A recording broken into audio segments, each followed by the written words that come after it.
Best advice for your sales team to get you motivated is you got to keep at it. Remember Lance Armstrong. I'm not going to talk about how he did some cheating and such. I'm going to talk about a day that he was feeling really sick on the road. He was riding his bike, Tour de France, pouring rain. He was puking off the side of the bike. It was just a terrible experience.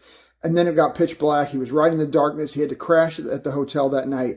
He ended up just sleeping horribly, and he got up in the morning at 4 or whatever it was to get back on the bike again. And again, torrential rain, and he starts smiling. And people ask him, why'd you start smiling? You're throwing up. It's pitch black. You're super tired.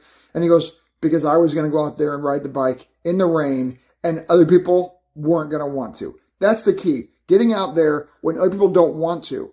Being a sales guy, my own team calls me up and says, Rick, man, I can't do this door knocking, or I can't go to these chamber meetings, or I can't get out there and do this networking. And I said, well, how many people you talked to today? And he goes, well, I knocked on 3 doors. I'm like, so you have 9 more then. Because we don't change the plan until we've turned 100 knobs. That's the rule. Got to get to 100 before we change the plan. He calls me back an hour and a half later saying, you're right, Rick. It was the fourth door. That's what got me in. That's the key, guys. You have to have that endurance.